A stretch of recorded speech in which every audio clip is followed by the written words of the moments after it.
Equatorial Guinea, a small country located on the west coast of Africa that could easily be passed off as just another 1.5 million people. But there's something about this nation that interests me. No, it's not the fact that its capital is located on an island, despite most of the country being in continental Africa. And no, it is not that it's the only Spanish-speaking country in Africa. What fascinates me is its GDP per capita. The country's GDP, or gross domestic product, divided by its population. I first came across this when looking at interesting maps online. I saw that it had the highest GDP per capita in all of Africa, and I became instantly fascinated. After a little research, however, I found that the World Bank estimated it to be fourth in Africa after Seychelles, Mauritius and Gabon. At first I thought maybe it was just an outlier, a country which had a much higher standard of living than those around it. However, this is simply not true. On average, the life expectancy at birth was only 60.6 years as of 2021. Today we will be taking a deep, but not too deep, dive into Equatorial Guinea's history and how it came to be one of the richest countries per capita in all of Africa. Part 1. A brief history. Much of Equatorial Guinea's early history is largely undocumented, so we will mainly be looking into the country post-colonization.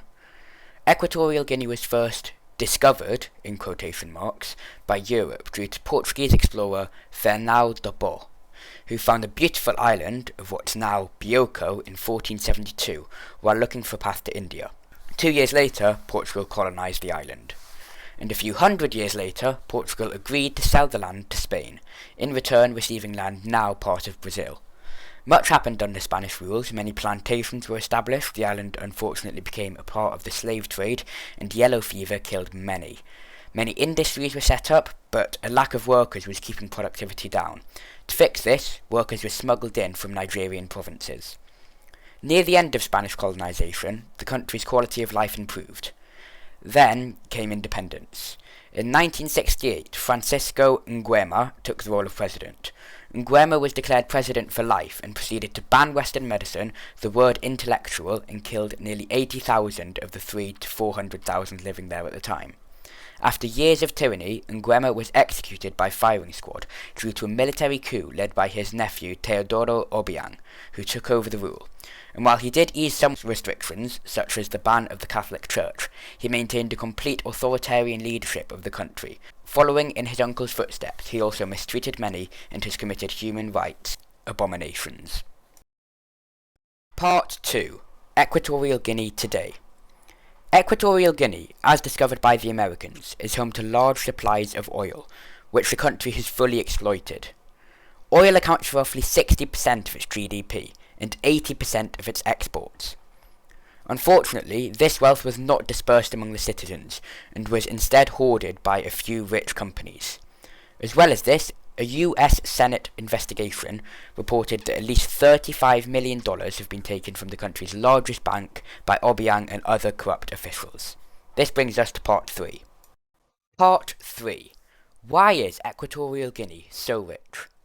As we have discussed, Equatorial Guinea has an incredible amount of wealth when comparing it to neighbouring and nearby nations. Yet much of the population lives in extreme poverty, with 70% of the population living below the line of poverty. Well, unfortunately, this is due to the country's inequality, which could be the highest in the world. The Gini coefficient is the most used metric for measuring income inequality within a country. A Gini coefficient of 0 would suggest complete equality, whereas a Gini coefficient of 1 would suggest that an extremely small number of people have all the wealth.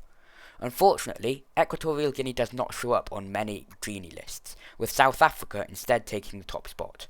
But after some mainly unsuccessful research, I found that estimates generally settle at around 0.67, similar to that of South Africa. However, many believe it to be much higher. So that answers the question. Equatorial Guinea is so rich on average because of an extreme amount of wealth, which balances out those living in extreme poverty when looking just at the GDP per capita. Unfortunately, the living conditions are quite poor, and much of the country live without proper education or healthcare. Hello everyone, just a quick afternote. This is obviously my first video in an extremely long time, but this isn't exactly new material. This is a script that I wrote probably about a year ago now, which I've edited a bit, but some of it might be outdated. For example, I believe that Equatorial Guinea does show up on some Gini coefficient lists now, so I'm not 100% sure where it sits there. Anyway, I will link my references underneath and all of the photos I used. I really hope you guys have enjoyed this. It took me far too long to edit. The little mini Pondergons that you saw were created by the wonderful Neo. But yeah, generally this has been a fun video to make, even if it did take me over a year. And I hope you've enjoyed. Let me know if there are any corrections and I'll pin that comment. But yeah, thank you for watching. If you did like, be sure to subscribe and also comment what other topics you'd like me to cover. Thank you and goodbye.